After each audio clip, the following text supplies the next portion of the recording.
Hello, focused learners, and welcome to this explainer. Today, we're unpacking the fascinating and quite literally shifting dynamics of the Nepal-India border. It's a boundary that's historically long, famously open, and honestly, surprisingly complex. We're going to look closely at some recent diplomatic clarifications and the realities on the ground to understand exactly what's happening where these two nations meet.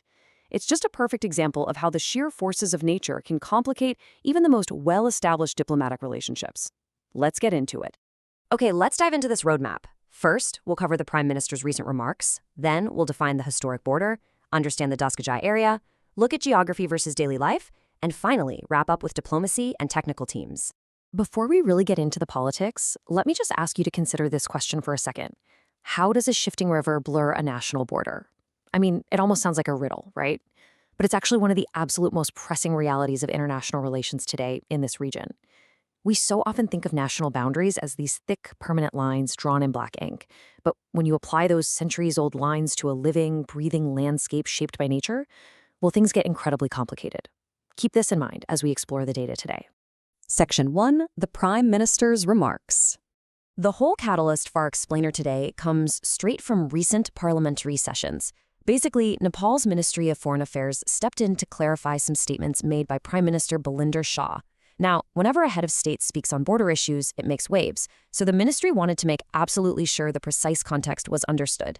They noted this isn't some sudden, out-of-the-blue shift in policy. Nepal's official position remains totally consistent and rooted in ongoing diplomatic engagement with India. Specifically, diplomatic notes have already been exchanged regarding the use of the Lipulekh route for the Mansarovar pilgrimage. It's really just a straightforward reaffirmation that these high-level discussions are happening properly, right through established diplomatic channels. Section 2, defining the historic border. To truly understand these recent political remarks, we kind of need to zoom out from today's headlines and establish a solid historical baseline. You see, this border is not a highly militarized, concrete wall. The ministry notes that it's historically long and uniquely open, deeply integrated right into the history and daily lives of both nations. And that baseline, it goes back a long way, specifically to 1816. The legal and historical foundation for this massive boundary was originally defined over 2 centuries ago under the Sugauli Treaty. That treaty laid the vital groundwork, but as we're going to see, applying a rigid 19th century document to a 21st century landscape isn't always a perfectly seamless process.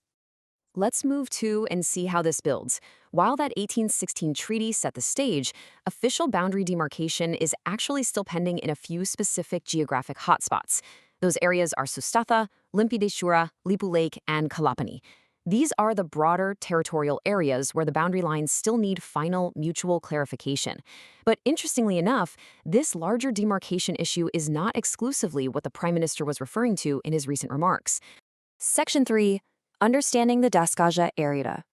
Now, what's really interesting about this slide is we're shifting our focus from those large regional disputes down to a very specific physical zone, right at the edge of the border itself, Dasgaja. This refers specifically to the no-man's land running directly along the borderline. The ministry clarified that the Prime Minister's recent statements in Parliament were essentially focused on the ongoing persistent issues of cross-border occupation and encroachment within this very specific Dasgaja zone, rather than just zooming out to the broader territorial claims. Section 4, geography versus daily life. So you're probably wondering, why is there encroachment happening in a designated no-man's land in the first place? Well, here is where we see the fascinating and honestly sometimes messy reality on the ground. The crux of the entire issue is fixed boundary principles applied to changing landscapes. The historical boundary arrangements established centuries ago rely on rigid, immovable rules. But nature, of course, absolutely does not respect old ink on parchment. When you apply strict rules to an earth that naturally erodes, floods, and literally changes shape over the centuries, you inevitably create geographical anomalies and administrative friction. And this brilliantly illustrates the exact problem.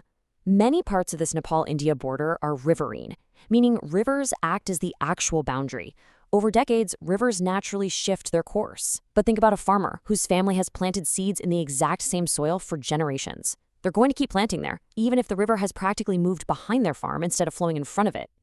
The ministry explicitly noted that this specific dynamic, these shifting riverine borders conflicting with historical agricultural and residential use, is exactly what has led to this practical, often entirely accidental encroachment across both sides of the border.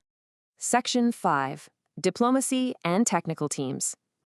All right, we've defined the historical context and the geographic reality of the problem, so now let's shift our focus to the actionable solutions taking place right now to resolve these geographic puzzles. Because this isn't just political talk, there's highly structured, real work happening. Joint technical teams comprised of experts from both Nepal and India are currently highly active in these border areas. They're executing a clear three-step process. First, they're meticulously collecting accurate border data. Second, physically maintaining the boundary pillars. And third, directly addressing these exact encroachment and cross-border occupation issues we just talked about.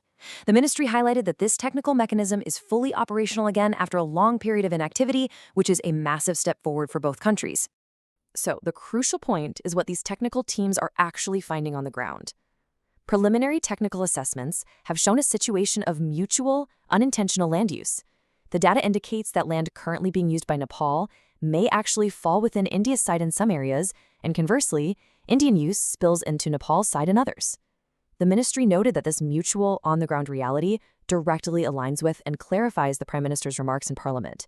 It's a shared geographic headache caused by nature and time, not some malicious, one-sided land grab. Which brings us to the official diplomatic stance, perfectly encapsulating their reaffirmation.